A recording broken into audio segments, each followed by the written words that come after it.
Captain Gianluca, Hello, good hey. to see you. Thank you for Thank giving you. us the time. I'm sure my YouTubers are really going to love the interview we're about to do together. We'll be back right after this.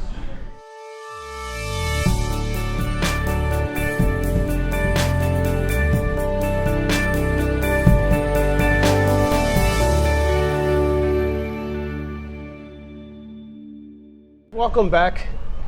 Today we are with Captain Gianluca, and say your last name for me. Longhin. Longhin, and Yes. that captain was telling me just before we turned the camera on, that is from northern Italy. Yes. What city in Italy are you from? Well, I'm living very close to Venice, on the northeast part of Italy. A small town outside, or? Yeah, it's very small town. It's called Cazzago, but it's very small. Cazzago. Cazzago. Yeah, we have 4,000 souls. Very small. That's a nautical thing, isn't it? Because we say that when I used to work for the airline, we used to call that for the people on board too, souls instead of Yeah, souls. people. Yeah, we call souls because it's a number. It's total number of people on board. We call souls. Yeah, it's very small. There is only cow and corn. There is no sea. Just the dream when I was very little to become a captain. So there's, here you are. I've interviewed a lot of Carnival captains, and most of them are from towns where there is ocean, and Yes. they knew from very small because that's the family business, so to speak. But there was no ocean where you live? Well, there is no ocean. The ocean is probably 40 kilometers from where I live. And then, as I told you, I was very stubborn to go, to the Nautical school. I was waking up every morning at 5 o'clock, taking a bus. Well, I was walking for 20 minutes, then taking a bus for 45, another 10 minutes walk. Then I was taking the ferry for another half an hour, and then after the ferry, another 10 minutes by walk for 5 years. It was a long process, but well, it was a dream of my life, and then hopefully. Do you remember when you were little, did you see something, or what brought on that dream? Really, I don't know. Really, I don't know. What I remember that I was watching a movie with Richard Gere, what is called gentleman, officer and gentleman. Officer and gentleman.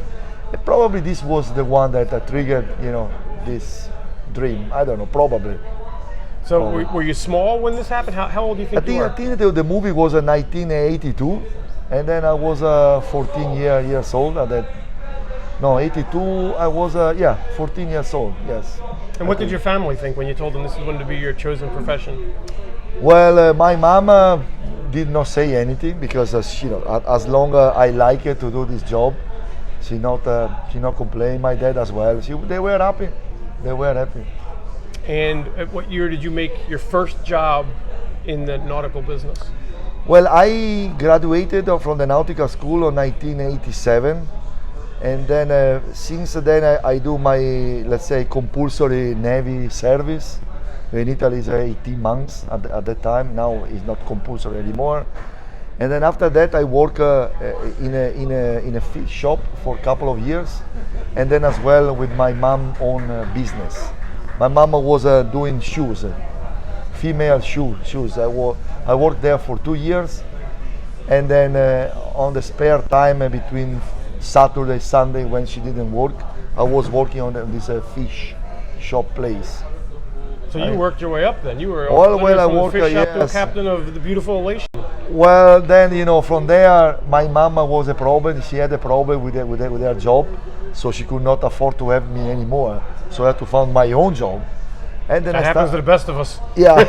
Eventually, we all got to do it. And then I started to go at sea. This is why it was the trigger to go at sea.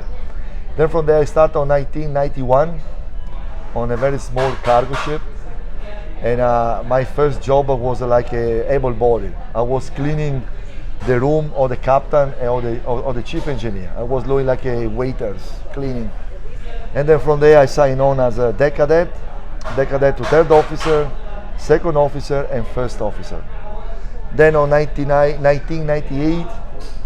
I decided that was not the career for me. I didn't like anymore, and then I had a chance to get a job with Carnival Cruise Line. Very quick. The company in 1998 was expanding really quick. They were building one ship every year, so for us it was really easy to find a job. And then I think in 2 months I found a job with Carnival Cruise Line. As a And captain? then, no, not as a captain, as a third officer. I had to start all the career all over again. And then I signed on the Carnival Destiny that at that time was the biggest ship in the world, 9 August 1998. And then from there I walked my way up, third officer, second officer, first officer, training officer, safety officer, staff captain and captain. So you really did work your way up. Oh yes, I did. Yeah. And coincidentally, I think this was built, the Elation was built the same year you came on board, no? Yes, 1998. Yes, and then this was also my first command on 2013. Yes, was my first ship assigned to me as a captain. Did you think in 1998, when Carnival came out with their brand new ship, that someday you'd be sitting here with me commanding that ship? No, I don't believe. But of course, our dream when you start a career and then you start as a third officer, your dream is to become a captain, because for us, the career, you complete your career when you become a captain, and then it's longer. Now, if you start as a deck cadet today, I think between 18 and 20 years, you become a captain. If, of course, you have a skill, because now it's become a little bit more challenging than before. Now we have to go in Holland on our training center to be evaluated, and then as well we need to be, let's say, internally evaluated from the hotel department, from the nautical department. So you need to get a skill to be able to make this crazy stuff work. Sometimes crazy stuff work. Let's talk about life on board the cruise ship. Yeah. Are you married? Yes, I'm married. I married with a girl that I found my first contact on 1998. She's Canadian, and then I'm living in Canada now. I'm living in Vancouver. You're leaving Carnival? Yeah, I'm living in Vancouver. Yes. Really? Yes. My wife is Canadian, so she gave me two options: Vancouver or Vancouver. Well, there you and go. then I choose Vancouver. I'm married as well, so I completely understand that. Does she live on board with you now? No, she's not on board, but they will come. I have also two daughters, 8 years old and 5 years old, and then they will be coming here on the 25th. But they 2 could weeks. live on board you if they wanted Yeah, to. they can. Yeah, they can. Usually they do, but now we have 2 dogs, we have 1 cat, we have 3 fish, we have 1 guinea pig, whatever. It become like a zoo, my house. So it's Would you more be allowed difficult. to bring your animals on board if you No, I wanted to? can't. No, we are not allowed. I would think We're the not captain allowed. could make that exception. Well, not No. anymore. Not anymore. All right, so let's talk about your actual work on board. When you wake up in the morning, what's Well, the first example- thing that you do in the morning? Well, example, this morning I wake up at 7 because at 8 o'clock I had a meeting here with the hotel director. What I do, the first things that I do in the morning, I just call the bridge to see how is the weather, if there is any incident or any problem during the night. That usually a small incident, because if you have a big incident, they're gonna call me. I check the weather, I check what is the speed, because if you are later, then we have to call the office. But so far we are on time, so there is no problem. And then I check the weather, if there is any issue with the engine.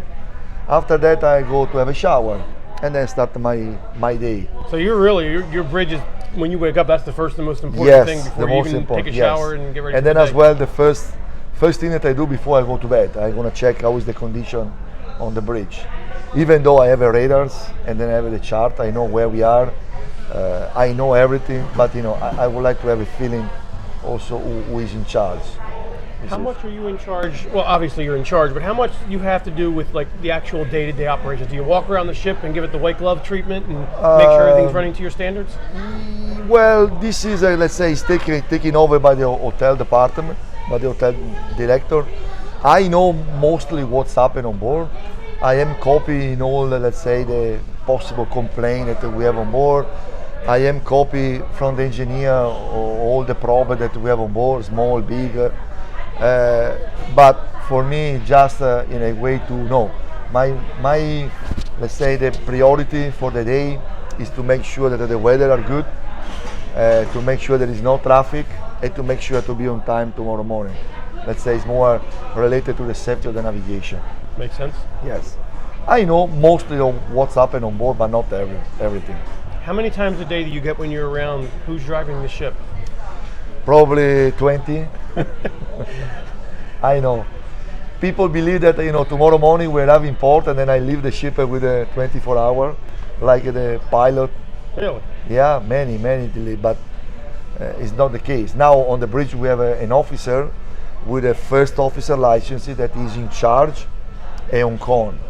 So it means he's conning, so he can drive the ship, but more than that, he's also in charge. So he can take a decision to change course to avoid a collision with another ship. This is why he's in charge. He's getting the first officer license, at least 10 years at sea, at least. Has the age of computer and GPS, has that made your job more difficult or less difficult? Well, it's making your things more easy, but because the system is still new, there is a lot of things that we learn.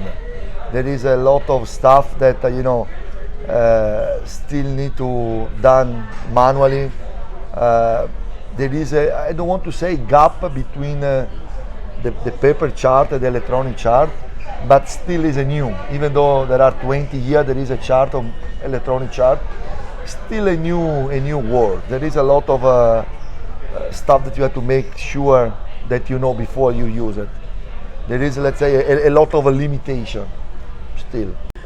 So, first I want to thank you for being part of the interview. And I always ask, I've interviewed a lot of captains all over Carnival, and the question I always end up is, what is the best and worst part of your job?